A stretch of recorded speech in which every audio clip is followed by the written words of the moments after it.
and hoes.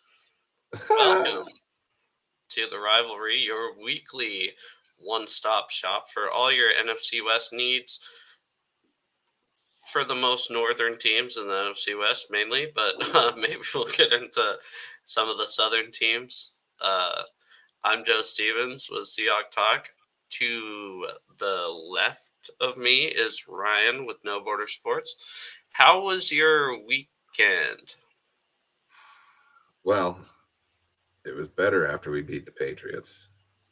But also, real quick, you said gentlemen and hoes?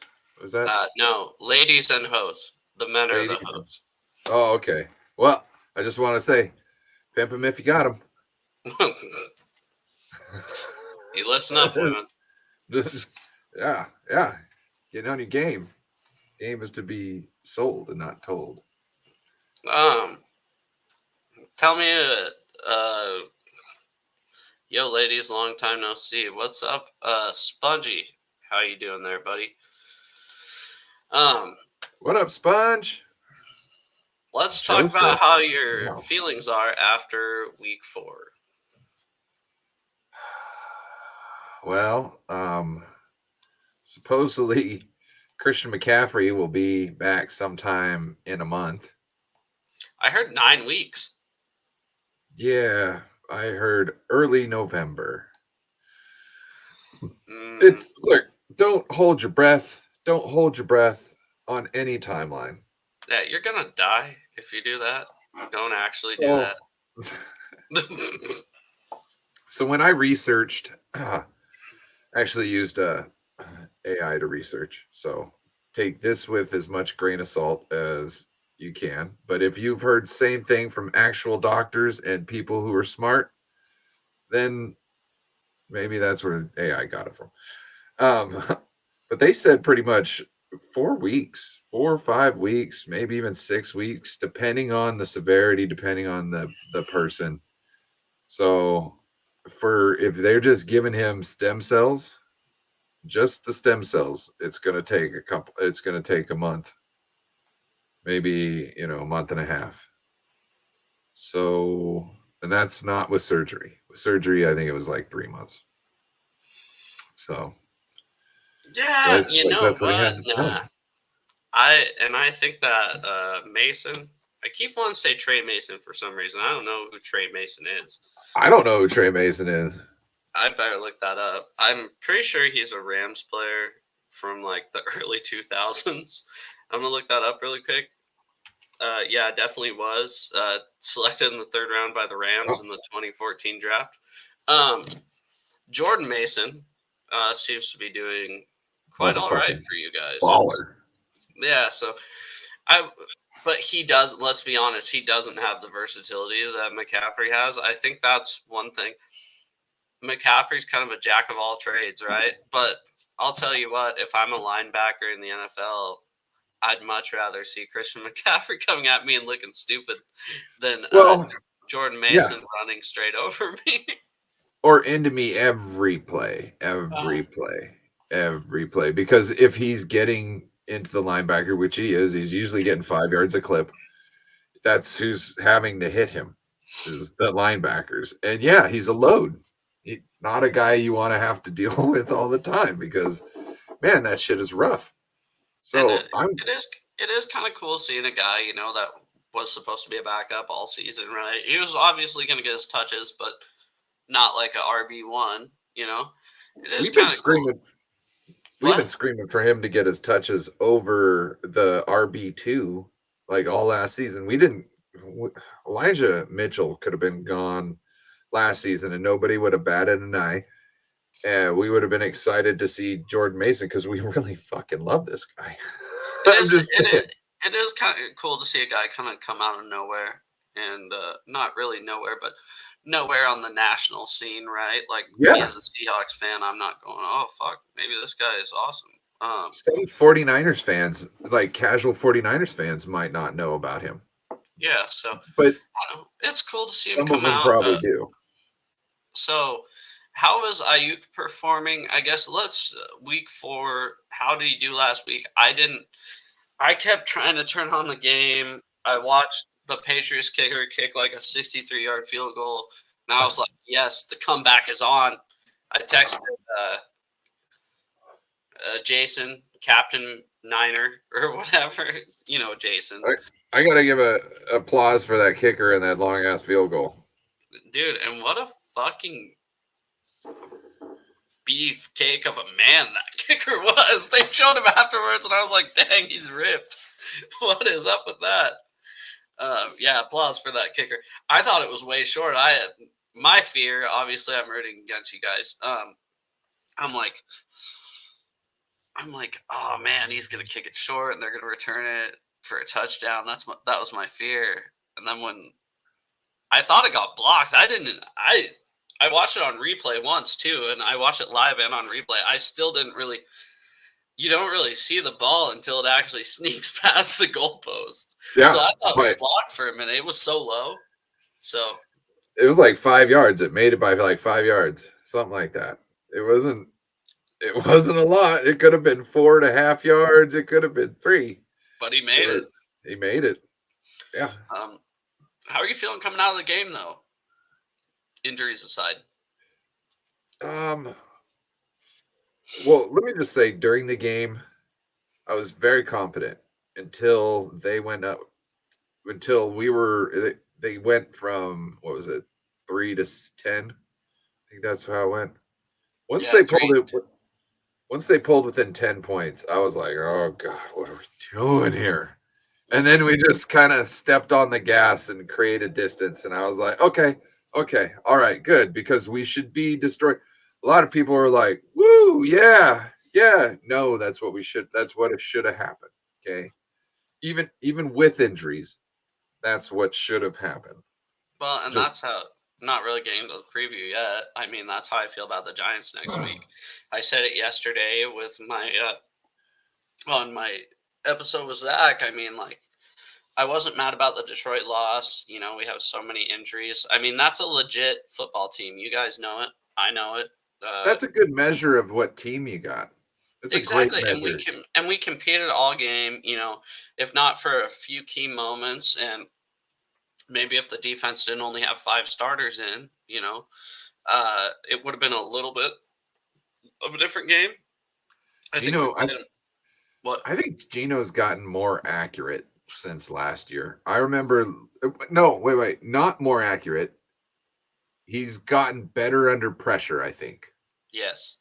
Because it seemed like the pressure got to him and he got less accurate. He's always like last year. He's always been good under pressure, I'll tell you that. Not always. I didn't watch him as a Jet. I didn't watch him as a Giant. I didn't watch him as a Charger. He's always been decent under pressure, but that game, there was moments where I was about to rip my hair out, right? Because I'm like, what are you doing still holding the ball? And he actually, and Goff, I'll give Goff his flowers too, because he did the exact same thing. And it's not like the Seahawks pressure wasn't there. Goff just played an amazing game. And so did Gino. It's not like the Lions pressure wasn't there. But Gino stepped up in the pocket. He's not afraid to get hit anymore, at least from what I see. Progressions, giving you guys a good chance to win the game. Like, I was seeing like Brock Purdy type processing out of him with the accuracy. Like, I was like, oh, hey, this is a fucking game. And he can throw a deep ball, and he's always been able to throw the deep ball. But that's one thing that's really underrated about him is kind of his mid to deep accuracy. But with pressure in his face, and you know what? He is not the fastest guy in the world, but him using his feet a little bit last game to get out of the pocket and gain some yards, I was like, wow, that's cool. I think the big arm, to me, the big arm is now overrated.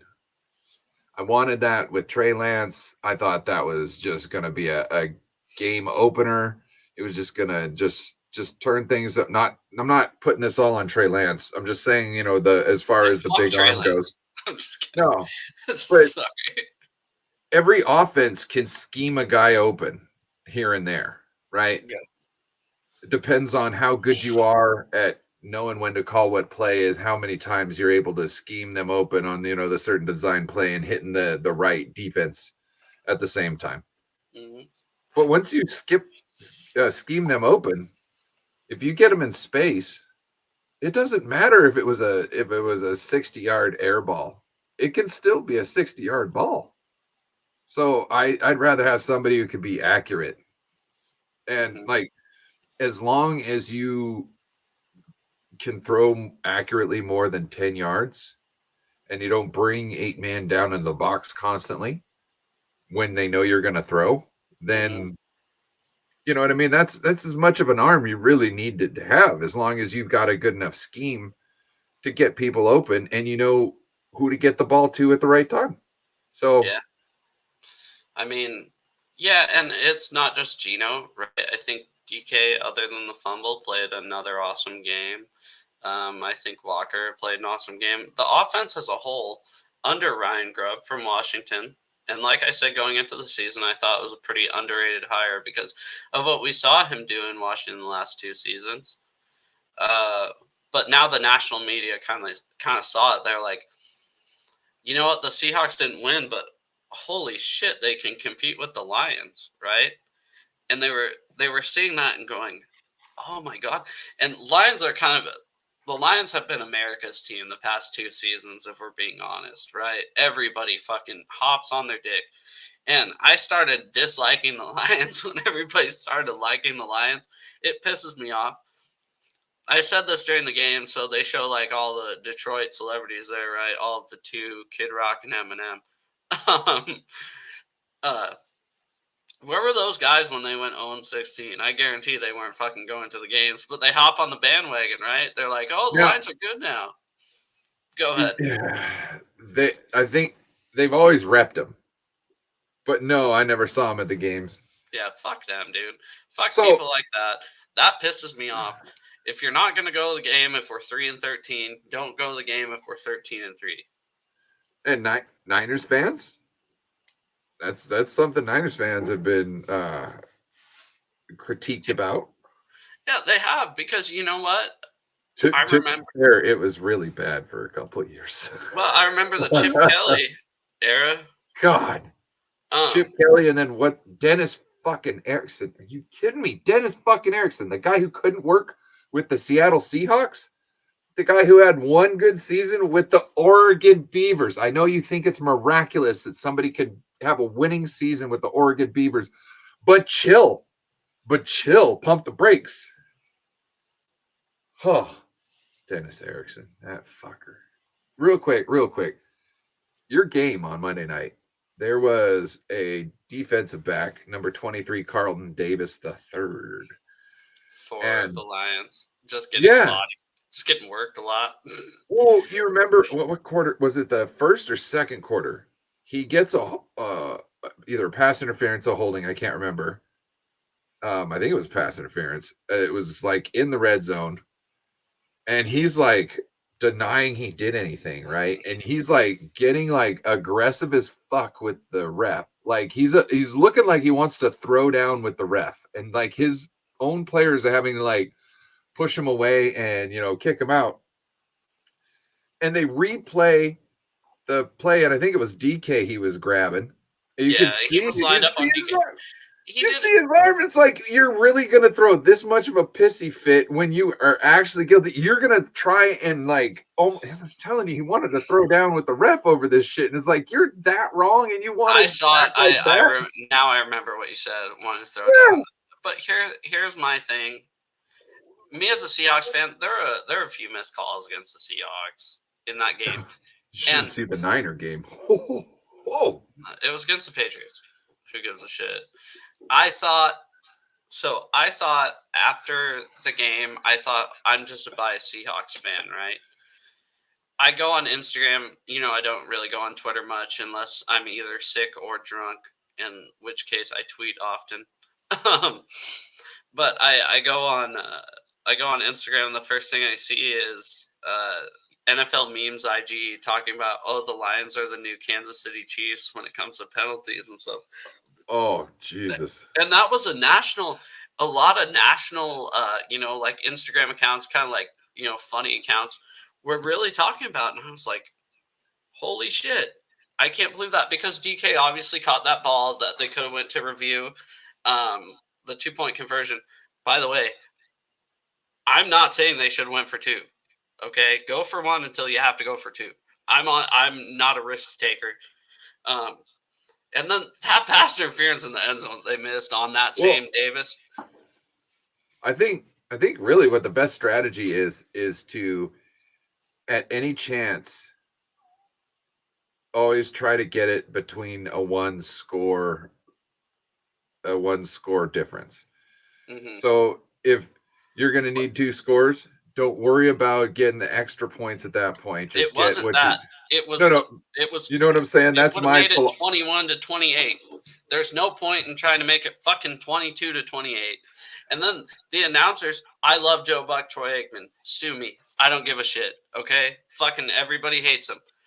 I love Buck and Aikman, and they're even defending it. They're like, okay, well, yeah, I guess it's easier to go for to get a 2-point conversion once out of 2 times. I don't give a fuck. That's my ginger friend Kyle right there. So when I was watching the game, I was like, oh, we need to get Juwan Jennings on Carlton Davis, because Juwan's going to take his soul in the run game, and he's going to fuck with him in the pass game. And what's his name? Number 0. Teron Armstead. Yes, Terrion Arnold. That guy, he's really handsy. And I'd love to see Brandon Ayuk do some good moves at the top of the route when they're going to be playing some press man. And I'd love Kyle to do one of his Kyle's known for walking over to the ref and go, hey, at the top of the route, my guy's going to do this, and this guy's going to put his hand right here. I want you to look for that, okay? And he'll do that, and next thing you know, he'll be like, ooh, penalty. You know what I mean? Because Kyle knows exactly how these guys do things and where to do it. And I think that's what needs to be done when we play them, because we're going to need every advantage we can get, and taking them off their game and making them feel they can't play the way they like to because someone is looking out for their tricks, I think is going to be key to that matchup later in the season. Let's talk a little bit about next week. I do want to say before we end the review of Week 4, how proud I am of the Seahawks, because everybody said, oh, they beat up on people that were bad. Don't look at the final score, but just kind of look at the stats, watch the game. I realized 4 of our best run defenders on the defensive line were out that game. That kind of had a little bit to do with it. I thought at least one of them was going to play. Just watch that game and realize that probably the favorites in the NFC right now, just because of the poor start of the 49ers and the injuries, we stayed in that game with them. So I'm proud of that. I said win or lose, as long as it's a game, I'm going to be happy. And it was a game, and I'm happy. Gotcha. Sorry, I'm looking at my handy dandy little notebook.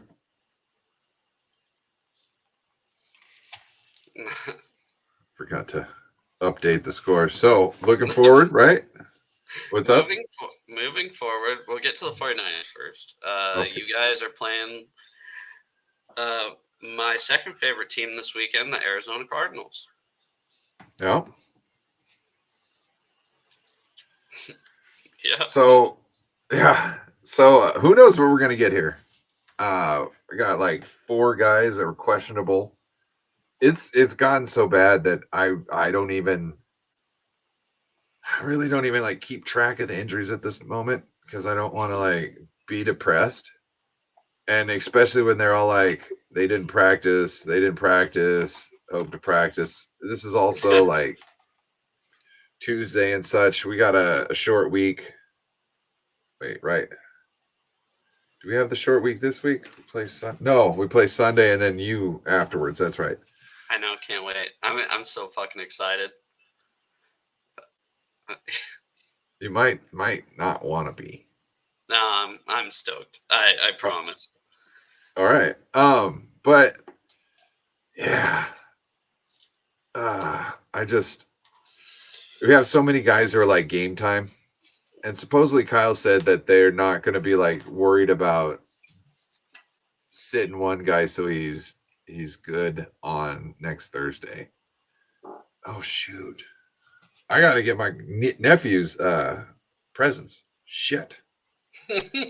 their party is they're doing the party on the game. So I gotta go shopping for some presents. Yeah. So we've got back-to-back good teams, I would say.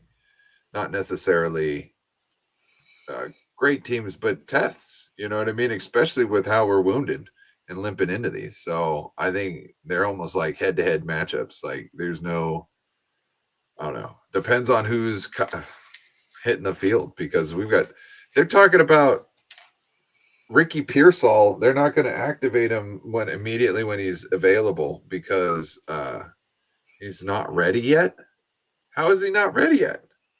He said he could play the next day. He said he could play the next day. We're weeks away.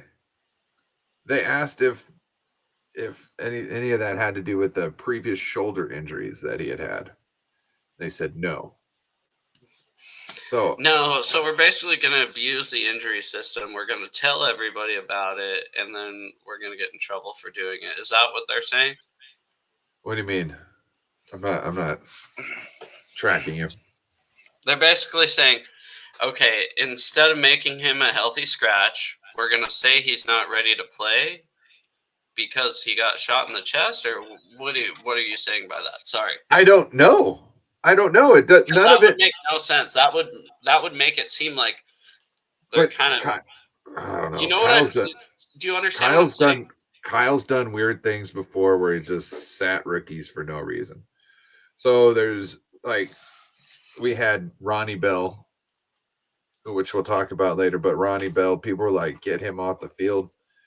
Kyle's very untrustworthy of I'm not saying that right. He doesn't trust rookies. So he's like strapped with using guys that are like dropping balls instead of just going, hey, Cowing, run this sweep. Because he doesn't know all of the schemes, all the system, all of the routes, because the depth of route is really important.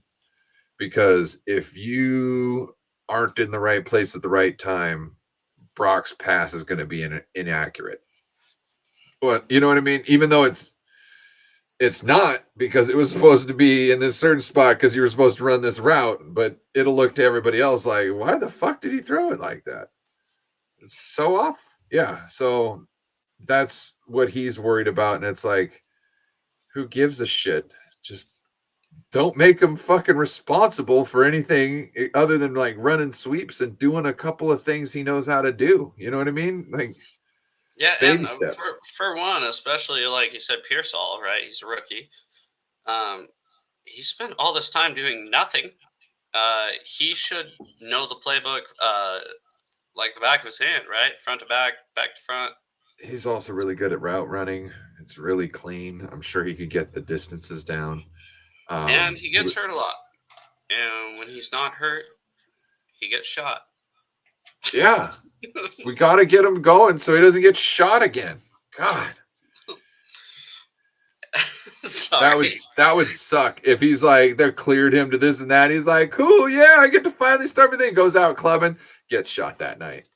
Not even getting clubbing, because you were bitching about him getting hurt.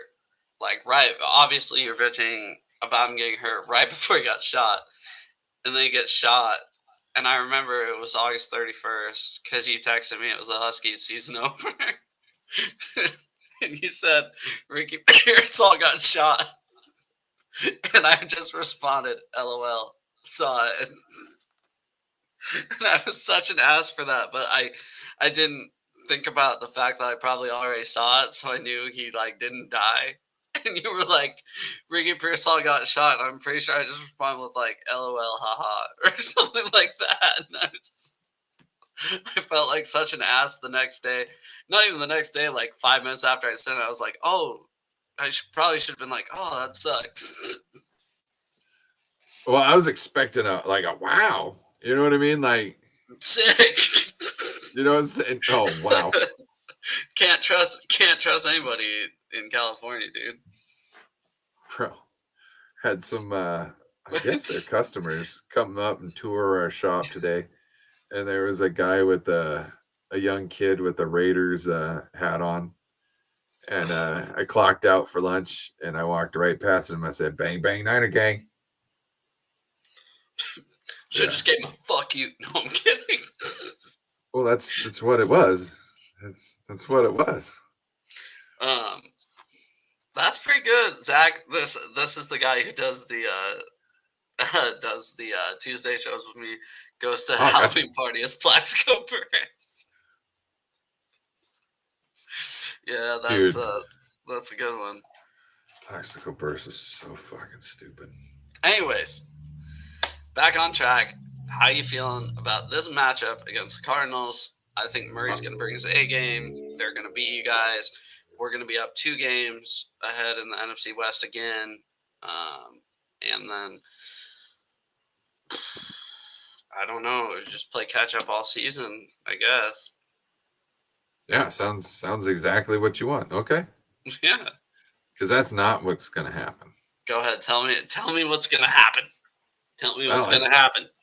Depending on who shows up for us, this is probably going to be.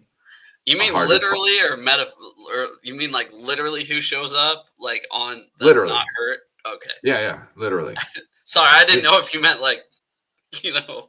Oh, our guys will show up, but like if they're on the field, they'll show up. They're no bitches. They, for the most part, like they don't get down in their feelings about shit. They just kind of.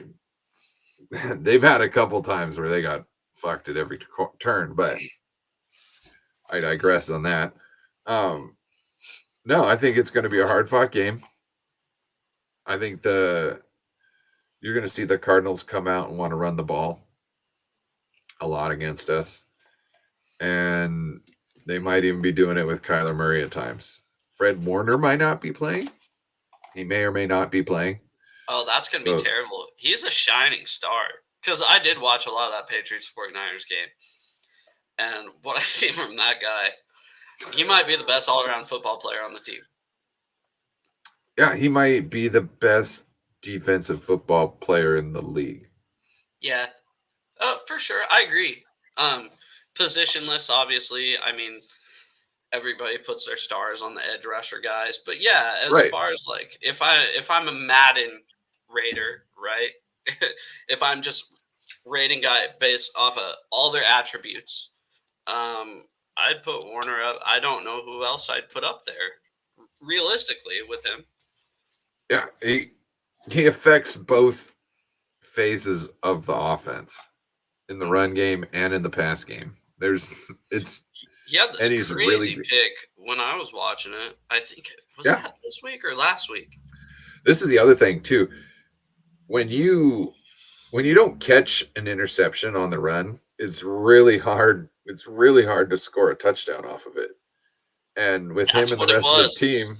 Yeah, that's what I'm talking about. Yeah, he picked it, was down, and got back up and ran for it. And that's when I was he's good. It's the likelihood of him scoring a touchdown on that play just dropped to the ground when he went to the ground. And then he popped back up, and to him, it's his credit and everybody else on the 49ers defense, he got into the end zone. So, like, Charvarius Ward be trying that all the time, and, like, he can still get caught by, like, the quarterback. And he's tried multiple times, and the only time he was able to do it was, like, a route out into the flat, and he just straight hit that shit like it was hot and was gone. Warner's great. One thing I did want to say, because I did watch, I haven't obviously watched a replay or anything, but I watched the 49ers game live. I know Bosa really getting back there in the backfield a lot. And I think that's a good good sign for you guys, because I remember you complaining last year a little bit that he's not getting home as much as he should. I remember, I don't know if you said it early this year, but it seems like whatever somebody said that he's not all the way back, he is back, because he is a factor in the game. When I was watching it, at least. And Malik Collins, I don't know if you saw his play, but I he didn't. plays like a bat out of hell. I'll tell you what, like the poor guys that try to block him are in for trouble. He is just a demon, just a ball of piss and vinegar. You know what I'm saying? Like it just an ornery ball of piss and vinegar. So Bosa's getting to have a little bit more leeway when that guy's next to him, I think. Yeah. So you're not scared of the Cardinals at all before we move to the Seahawks? You're just kind of thinking, chop it up as a win, you know? No, I'm not saying that. We could definitely lose a game like this. This is a division rival. Mm-hmm.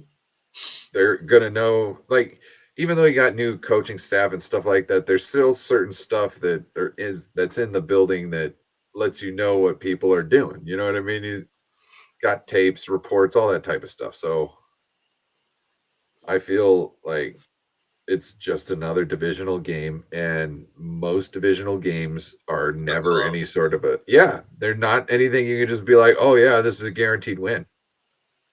We almost lost to them with Josh Dobbs last year. Well, I mean, or we did. One or the other. We either did or we almost did. Well, we lost to the Vikings. That's right.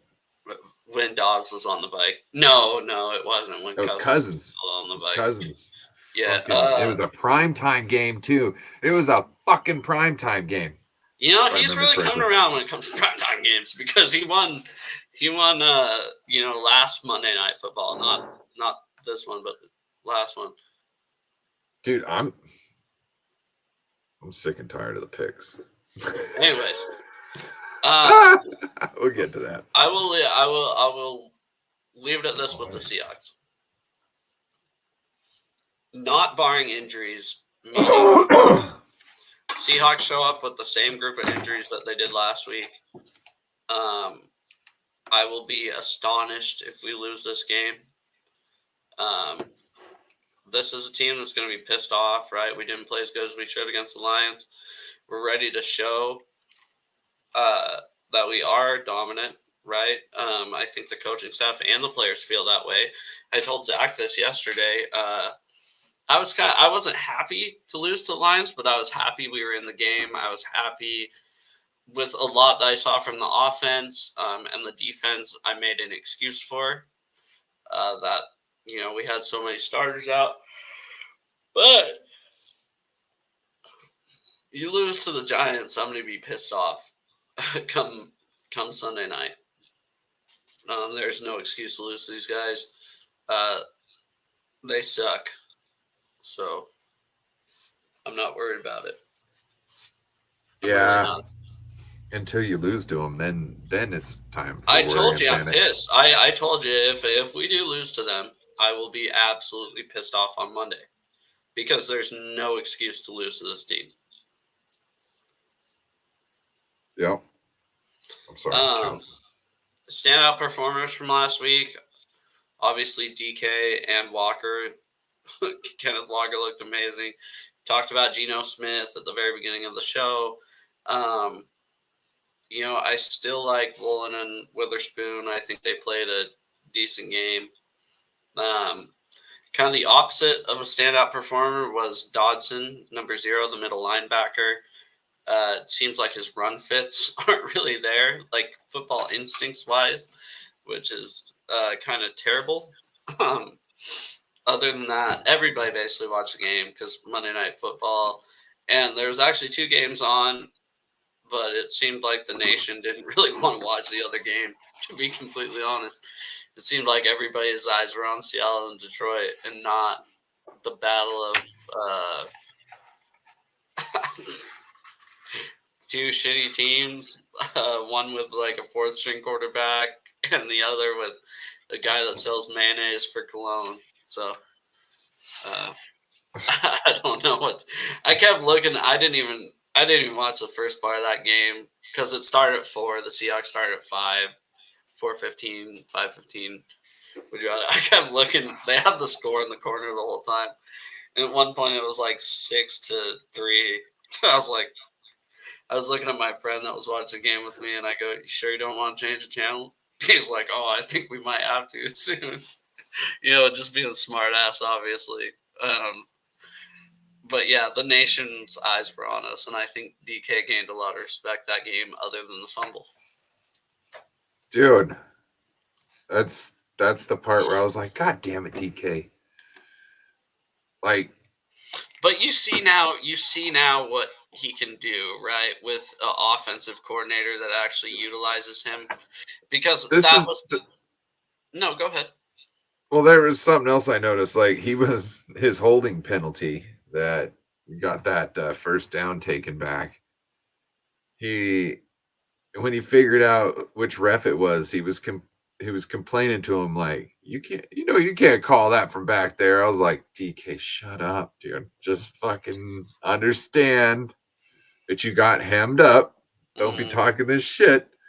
But hey, not my guy, so I ain't got to worry about it. To be honest though, and here's my thing with him.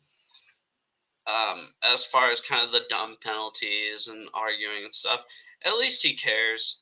There's a lot of guys out there that roll out there. I'm just getting a paycheck no matter what. It don't matter to me, right? He cares. He could be 100% diva, and he's not.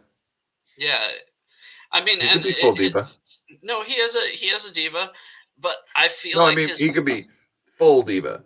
Like 100%. I don't know what percentage he's at, but definitely not full. That's funny. That was a talk of a sports show, of a sports radio show a couple of years ago about DK. I think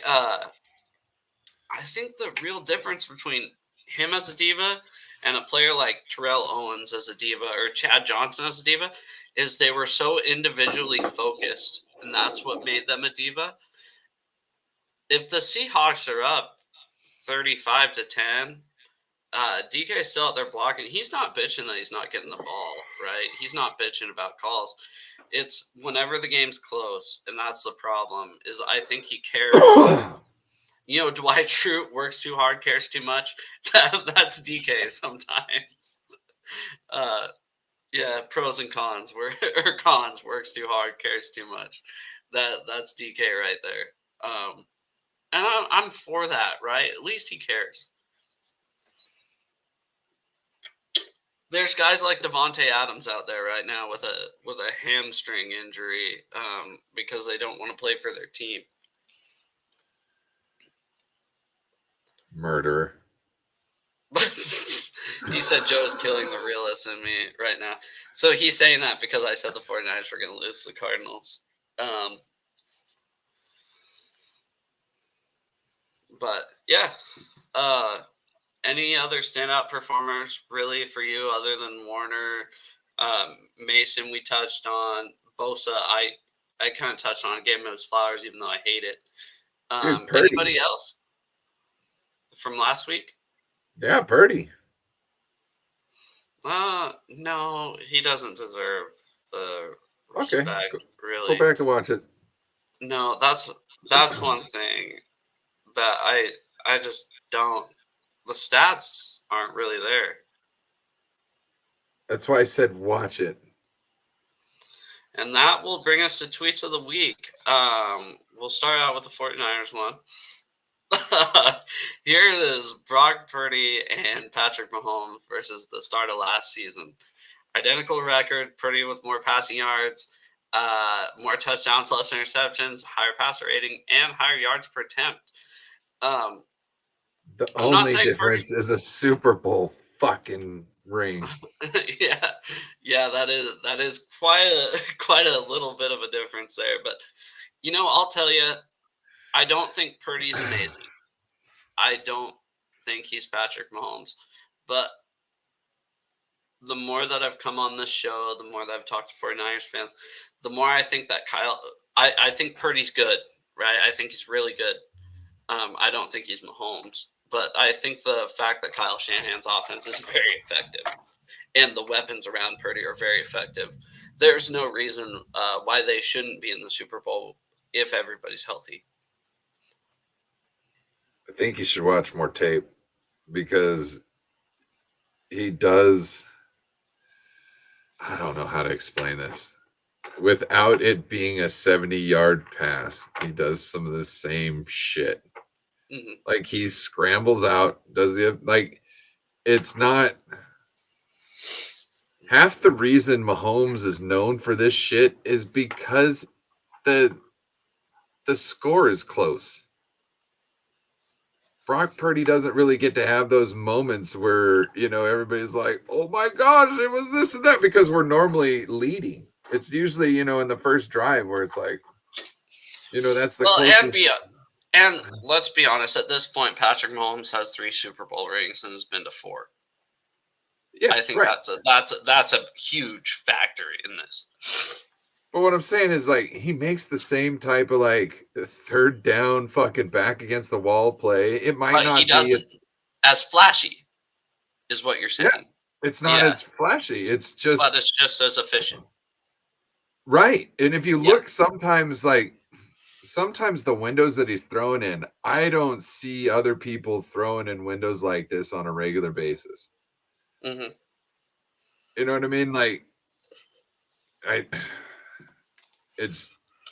his bread and butter is the stuff that's the toughest for quarterbacks to do. And we can't do it unless we've got good personnel who can run those exact routes and catch the dang ball. That's totally just got to be honest there. Agreed. This offense, your guys' offense is revolved around players that can get yards after catch and, execute, right? They have to have the physical. It's not like it almost. It's not. Go ahead. Our scheme almost makes everybody on the offense kind of be a quarterback. They have to be as smart as the quarterback. That's kind of how I get it. Not necessarily that the offensive linemen have to be, but the wide receivers have to know exactly what's going on. When he's checking, why is he checking? Because it's cover 3. Okay, so if he thinks it's cover 3, that means I have to run my route a certain way because now I need to hit the seam, because the middle of the field isn't open, right? So, like, and if you're seeing how the defense is playing you need to go back at the end of the series and explain, hey, they're outside shoulder on me because they're hanging the linebacker deep, trying to get this Tampa 2 look. You need to be able to communicate that stuff. So you have to know what the scheme is, what the point of each play is, because you can't attack it effectively just running the route. You have to know where other people are. Why are you going to be wide open? Because once you're wide open and got the ball in the middle of the field, you should know where your next threat is. Like I see George Kittle do this. I see Brandon Ayuk do this. I see Debo do this. They'll catch the ball with their back to the safeties and all that, and they know exactly which way to turn mm-hmm. and get out of it. And it's not necessarily that they were surveying the whole field. It's because it's the math of where everybody is located in the field. This is the first guy towards you. And if I bail out this way, he's going to be going for where I was and not where I'm going to be. Agreed. Yeah, I think he fits the system. I think he's a system quarterback, and I think there's nothing wrong with being a system quarterback. I think it's not a slap in the face to say that you're a system quarterback. I think some of the best quarterbacks of all time were system quarterbacks, right?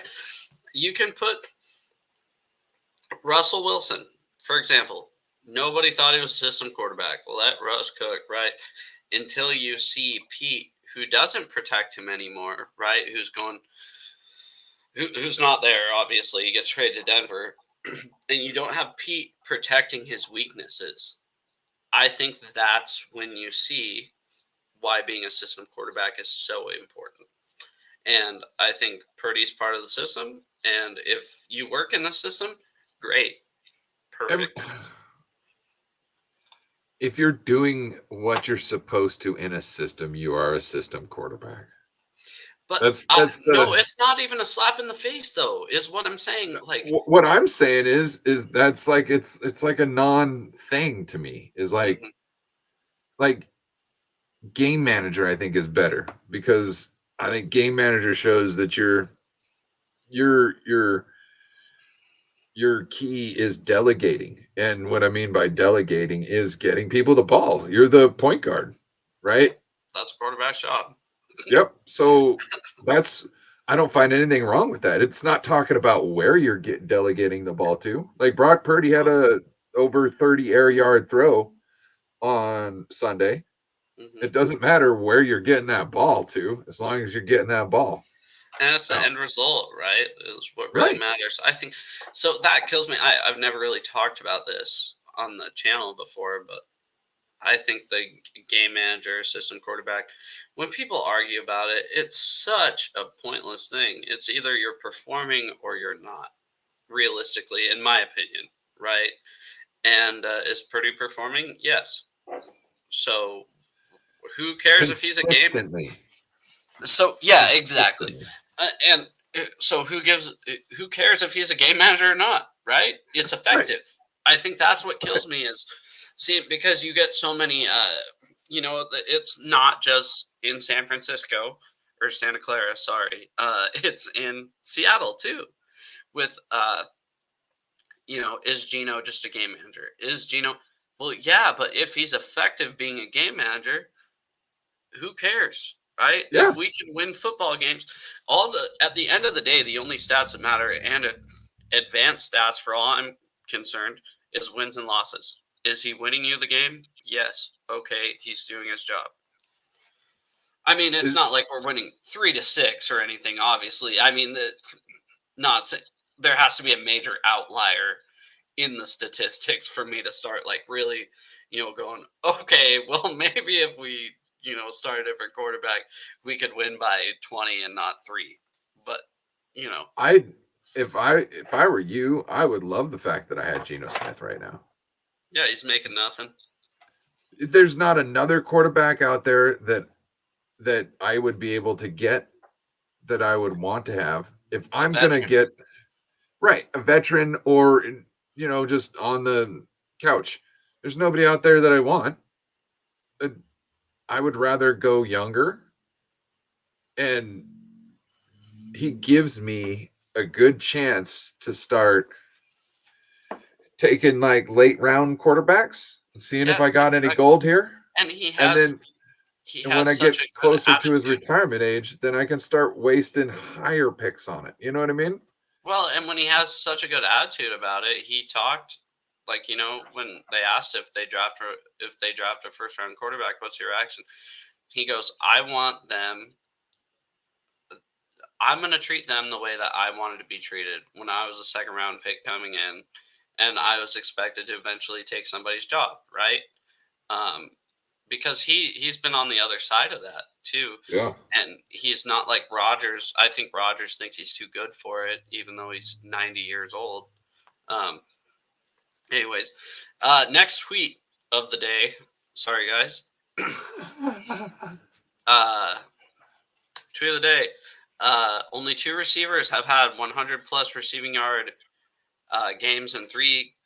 Sorry, only 2 wide receivers had 100 plus receiving yards in 3 games this season. It's DK Metcalf and Nico Collins.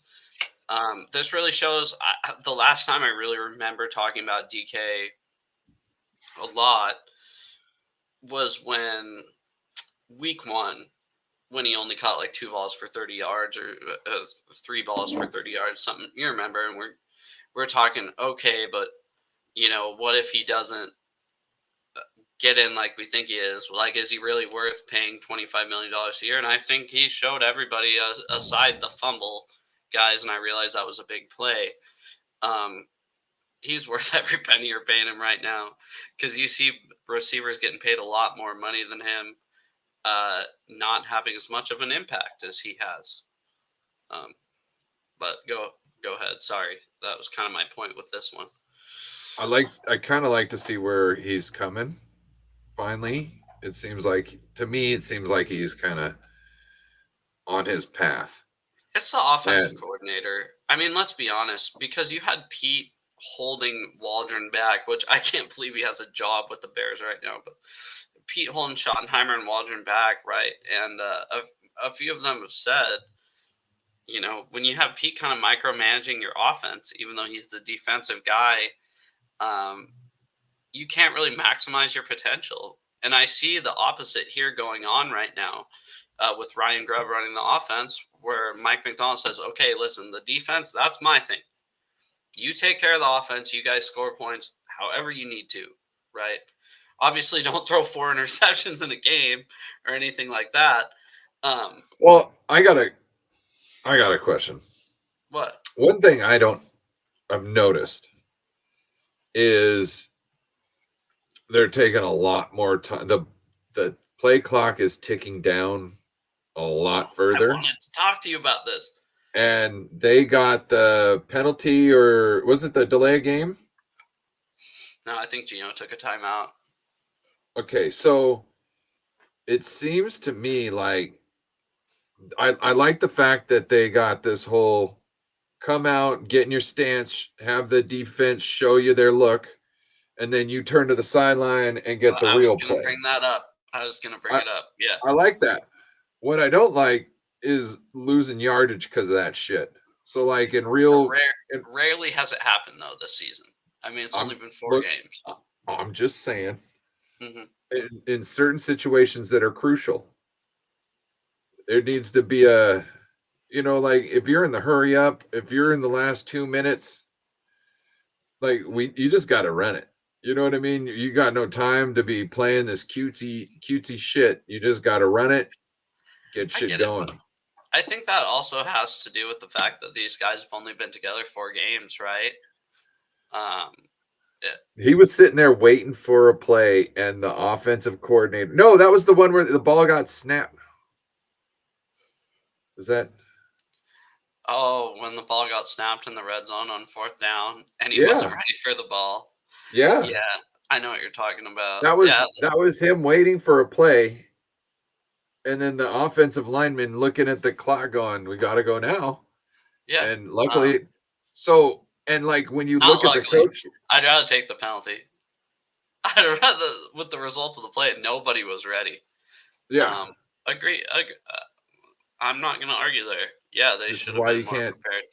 Yeah, you got to just run it. Whatever you call, run it. One thing, got time for this shit.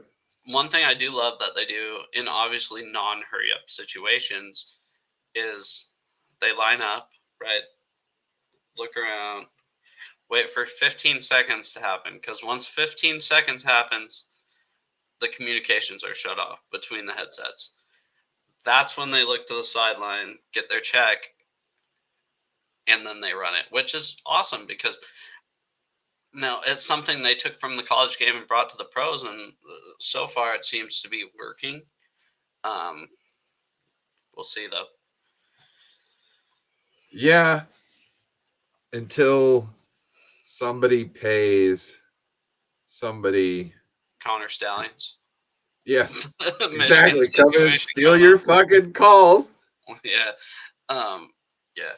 Let's get to another one of your tweets. I don't know if he could steal signs for anybody else other than Michigan, though. Did you watch the documentary? That guy's fucking psycho. No, he won't. Michigan is in his blood.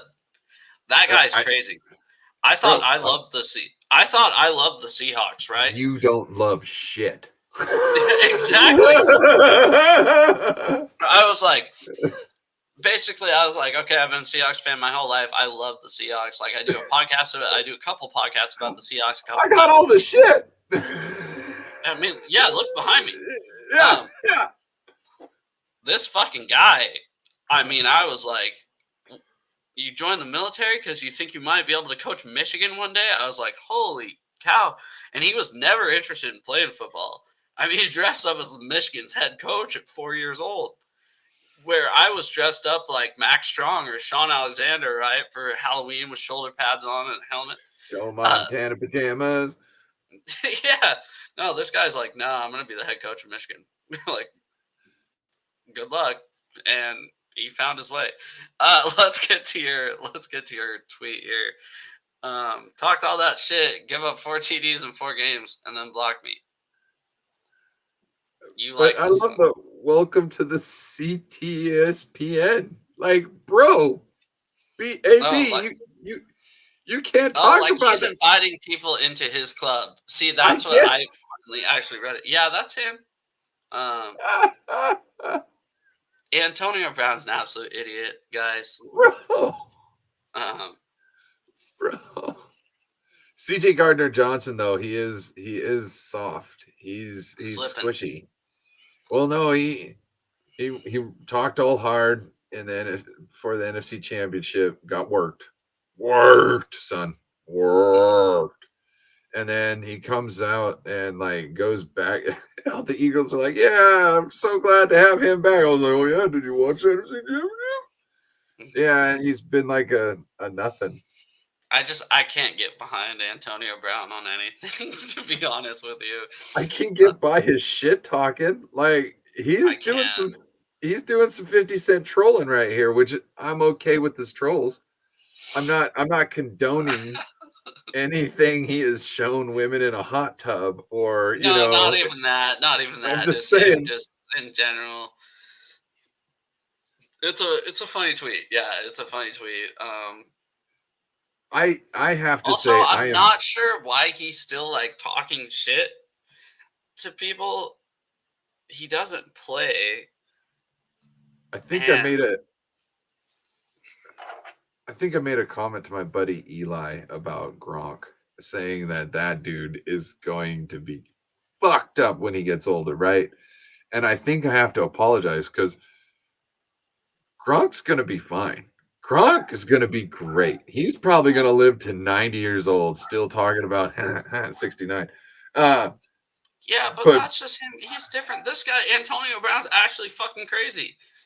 And I bro, hate how go ahead. Sorry. it's going to be entertaining until it's not. Okay, it's going to be entertaining all the way up to the point where it's like, oh shit. But Antonio I'm here Brown? for it. Yeah. No, see, I'm here that was for the it. thing with me. It was. It was. It's not anymore. That's my thing with him. And he has something to fall back on because he's the one, I ain't got no CTE. But then one day he's going to be like, oh, wait, I can get away with everything by just saying, oh, I got hit in the head a bunch playing football. And then it's going to fuck everybody else. Bro, you think words coming out of his mouth is going to fucking affect anybody? Well, hold on. Do you think it's going to sway medical science? Anyways, let's get to the next tweet. I'm fucking done with Antonio Brown. It's okay. It's a. I'm sure everybody saw this run. This was 2 yards behind the line of scrimmage. Rolled over twice, and his knee or elbow never hit the ground. Gained a first down. That's right. And I'll tell you what, if that was the Chiefs, Cowboys, 49ers that did that, that highlight would be on every fucking station in America right now. I don't know. That was just such an impressive run. But just to never give up. And then my friend that was with me, he goes, he was down. I go, I don't know if he was. And they replayed it. And I'm like, nope, sure wasn't. And the refs did a good job not calling him down for some reason. They looked at, you used to wrestle. I know you did. Yeah. The ref had to be down there like a wrestling referee, right? Just kind of down looking for the elbows and the knees. They know that it's probably going to get looked at upstairs. Yeah, exactly. And what they're doing is we've seen crazy plays where things weren't something we'd ever seen before. We didn't think they were a possibility. And then all of a sudden they were. And now plays like this, not this specific play, but plays where people aren't down and this and that, you can see how it could be a thing and you just let it play out. You know what I mean? Cool. And because if they would have blown it dead, right? If they would have blown it dead, there's really nothing to challenge because once the whistle's blown, it's over. They could have said, oh, it's forward progress. we had a run play one time. It was you give it to the fullback, right? And we had been giving it to the halfback the whole time. And so, bang, I block, and I look up, and I see the fullback running into the end zone. And I put my hands up like, yeah, as the whistle blows. And I look over at the ref, and I said, what? And he says, plays over as I'm pointing to the end zone, and our guy is in there with the fucking football. It's, you need to kind of figure it out. Like, you don't, if everybody's on the ground and they've stopped, you don't necessarily have to blow a whistle. You need to blow a whistle when somebody's safety is at risk. And, well, not that you don't have to blow the whistle, but what I'm saying is you can give things, you can give plays time. I get it. Yeah. As long as nobody's injured, nobody's at risk of being hurt. As long as there's a possibility that he's up still, don't blow the whistle, because replay will, get figure it out. Yeah. Yeah. I agree. Anyways, that's why, like, I'd rather them call it a touchdown and look at it. Me too. And look at it. Yeah. As long as it's like close enough. I'm okay with that. Well, if it's a touchdown, it's a touchdown, right? Make them look at it. I think that irritates me a lot. Right. And if it's close and they fuck up, you don't get a close and they fucked up. Oh, we got to review it. So just call it a fucking score and then let them hash it out to figure out if we need to go back. If it's too close to call it a touchdown, and they'll replay it. Call it a touchdown. We'll play it. And if you get the ball that damn close, you know what I mean? And to where they can't figure out if you really did or didn't. You know what I'm saying? You got in. We'll just call that. Never before seen footage of Ronnie Bell catching a ball. You sent this in, I think, on Monday. I don't know. Maybe it was before the weekend even happened. Yeah, it was before the weekend even happened. I think it was on Thursday. That's there. Oh, whoops. Right there. There's Ronnie Bell. He caught a ball. It is in his possession. You can see Juwan Jennings is trying to catch his ball, but there's proof. He probably dropped it because he was so confused. No. This was actually a video. This was a video, but I couldn't screenshot a video. Yeah, so exactly. I did the same thing with the Walker thing. Yeah. So here we are. That's yeah. He can do it. He can do it. Yeah. Maybe it's the shoulder pads. Dude, you seen what the guys in the 80s used to wear, and they'd have no problem catching the ball. I like this. It wasn't just me. I played with those. Yeah, I did too. Huge one. I couldn't get my hands above my head. Now I was an offensive lineman, so my pads on me weren't to make me be able to do that. It was to make me take on other people. But I remember I was like, how would I be able to catch anything? Yeah. This is stupid. This one, it wasn't just me. You were fed up with the refs screwing the Seahawks last night. Geno Smith was mad. Was not over it last night. It was bad. Yeah, I agreed, but I'm not blaming the officials for the cause of the game. But yeah, there were some bullshit calls. Like we talked about at the beginning, the fact that the national people were going, oh, the Lions actually screwed over the Seahawks when the Lions are America's team.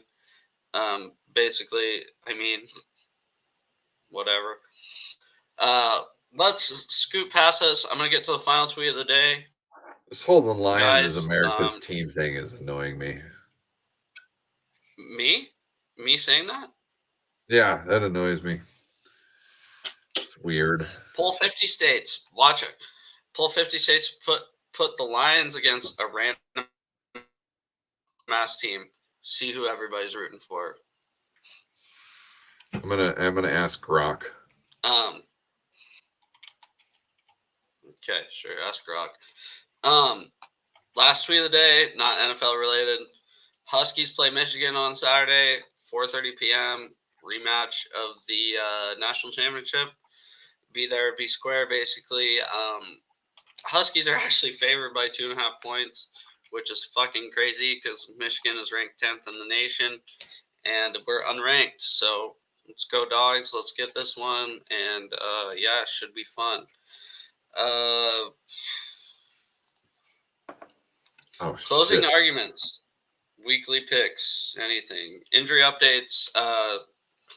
The only one that didn't practice out of the big ones were Murphy last week, and I think Julian Love might have missed some time. I don't care as long as we're happy as long as we're healthy against the 49ers. I'm fine. I just Googled what NFL team is most, not Googled, but grokked what NFL team is most liked by fans. Yeah. And it said Dallas is often referred to as America's team and have been noted for having most searches and being one of the most valuable teams, suggesting a broad fan base. They are near to the top in items of valuation and harvest. San Francisco 49ers, number 2, been mentioned for their large fan base and social media following and fan loyalty rankings. Philadelphia Eagles fans are known for their passion, loyalty, and being a piece of shit, except for Spongy. Basically, so this is a map of which state everybody's rooting for in the playoffs last season. Yeah, that's true. Focus is bad, but I'm sure you can see all the blue of the Lions. I think that's just because all the other teams beat everybody else's team, so they're pissed off. No, I think people are riding the fucking Lions' dicks, and I hate it. Weekly picks and predictions. Let's go, because I have sushi on the way. So, you bougie ass bitch. I know. Jeez. Sorry. I was 9-7 last week. What were you? I don't know. What are we doing here? What are we doing here, Joe? 1 sec. Tally me, come Mr. Tallyman, tally me banana. Stop. Oh man. My wife have had Beetlejuice on like fucking ever. She turns on the Freeform channel, and I swear that's all they play since it turned October. I've never seen Beetlejuice before. I've seen that scene about 30 times in the last 5 days. Why haven't you watched Beetlejuice? I don't know. Just give me a second. Stop. 1 1,000. 2, 3, 4, 1,000. 1,000. 5, 6, 1,000. 7, 8. 1,000. Stop. 9. I got 9 right. No, 10. I got 10 right. Oh, you bastard. 10-6. You only figured out you did 10 after I said I did 9. I think you're lying. I could be wrong. I could have only got 9 right, but quick math, I got 10 right. Okay. Tampa Bay and Hotlanta. I'm assuming that's what we're going with first. This one's tough. Really? Pennsylvania and Tampa Bay, I think they're taking this. I would say so too, but it's Thursday night and Kirky. Is all of a sudden good on primetime for some reason? No, I don't think so. Yeah. Against us. I think I'll go Tampa just because I feel like my Thursday night picks are good. It's the Sunday morning picks. I just fuck off. Holy shit, we got a game in overseas this weekend. We got a game 6:30 Pacific. Oh, that's right. Jets versus Minnesota. Yeah, give me the Jets. Give me the Jets. You're taking the Jets here. Yeah. I'm going to go Minnesota. Yeah, I mean, common sense would say to take Minnesota, but that's not me. Well, the Jets' defense is really good, and they might be able to throw some kinks. But what I noticed is the Vikings were protecting Sam Darnold at all costs. Which is fucking crazy that he's playing this good. It's kind of fun to watch. It gave him enough time to get shit going. So I'm Carolina versus Chicago. Give me the Bears. The Bears are my second favorite team. So give me the Bears. What? Oh, yeah, Joe. I got a buddy Steve who'd really like that. I actually have a current player Bears jersey. I have a Roma Doomsday jersey. Bears. That's weird. Who are you taking? Ah, shit. No, that's not an option. Actually, for the right price. The Bears and the Panthers shit might be an option. Bears or Panthers. And I just hit the space bar on my computer and I'm going to go Panthers. Baltimore or Cincinnati? I'm going to go Baltimore. Really? I'm going Cincy. Are you going to write these down? I'm writing them down right now. I wrote them down last week. Give me the fucking Patriots against Miami. Miami sucks. Dude, they're bad. I'm with you on that. Cleveland at Washington. I think Bill Cosby has kind of a get-back game right here, and he takes down the almighty Washington Commanders. I'm gonna. Oh, it doesn't matter. It's Cleveland's defense. They're just fucking good. Yeah, and they got Bill Cosby at quarterback, so. Yeah. Because the defensive coordinator is going to be able to fuck with that rookie quarterback. He's been fucking good. He's been the only good rookie quarterback in the NFL. No, I got you, but what was the DC? I can't remember, but he's like one of the top 4 in the league. I got my fucking. Who you taking? Cleveland. Okay. Sushi boy. Give me Jacksonville at home over Indy. I don't think Richardson's back. I could be wrong, but I couldn't see the Jaguars going 0-5. So I'm going to go Jacksonville also, and I'm going to go with the home team at the game after that, and Houston. Over. Yeah. I'm going to go Buffalo just because I think they lost pretty bad last week, and I think this is kind of a get-back game. But Houston's good, so give me. That's what I'm saying. Yeah, give me the Raiders over the Broncos. I fucking hate Sean Payton. Yeah, I like that. Give me the Cardinals over the 49ers. I think that's a dumb pick. You'll regret that shit like last week. Okay, I think you're taking the 49ers, right? What? Right? Yeah. You're picking. Okay. Give me the Packers over the Rams. Not just because I don't like the Rams. I think the Packers are actually a good football team. Jordan Love back? Yeah, Jordan Love is back. He came back last week. Give me the. Are you also picking Green Bay? Or no? No, I'm picking the Rams. Oh, okay. I guess I gotta fucking pick Seattle. That's bullshit. Yeah. Yeah, give me the Dallas versus Pittsburgh. Wait, sorry. Let me pick the Seahawks Giants game. Give me the first place. Give me the first place team in the NFC West over the Giants. That's fine. I'll fucking suck Seahawks dick as much as I want. Got some Dallas, green feathers coming out of the corner of your mouth. Blue and green. Give me Dallas over Pittsburgh.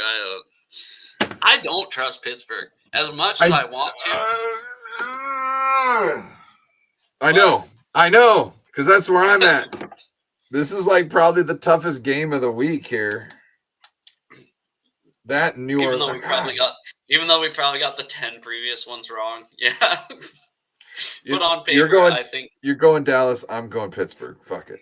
Okay, and then give me Kansas Somebody's City. Going to be right. Give me Kansas City over New Orleans. Yeah, it's at home. They should. This could be another game where New Orleans. No. I agree. I wouldn't blame anybody for taking the Aints, but I don't know where Pittsburgh- the hell they came from. I'm taking Kansas City. Their father's boss is where they came from. I'm gonna fuck you up. I'm gonna drive all the way down there, and I'm gonna piss on your door handle. Oh, there's the fucking defensive coordinator list. Anything else you got? Tell me who the Browns DC is, and then we can go. Oh, yeah. Hold on. Let me turn the page. It's fucking Jim Schwartz. Aaron Glenn. Or no, sorry. No. Yeah, Jim Schwartz. Yeah, he's been around a while. I didn't know that he was the defensive coordinator of the Browns. Oh, and Gus Bradley. Gus Bradley's the defensive coordinator of the Colts. And he sucks. The Colts? The Colts. That's crazy. He won a Super Bowl with the Seahawks in 2013. Yeah, he is now ranked the shittiest. Yeah. All right. Well, anything else you got to say to the peeps before we head out? Yeah. Thank you for joining today. We really appreciate it. Yeah, thank you everybody. Are you live streaming the game this weekend by chance, or you don't do that much anymore? I don't do that much anymore, no. But I've thought about doing the red zone, but I'd rather just sit back and watch the games in peace and actually be able to put things together instead of kind of like being in a fog after the game because you're like worried about being live streaming and shit like that. So yeah. Well, and yeah, you know, a little bit of a humble brag. Pray for me this weekend. I got Michigan against Washington on Saturday at home, and then the Seahawks on Sunday at home. So it's gonna be a busy fucking weekend for me. Pray for me. So you're saying bet against the dogs? I don't know what you just said because it cut out, but I'm sure I didn't like it. So have a good weekend, everybody. Be good. Thank you.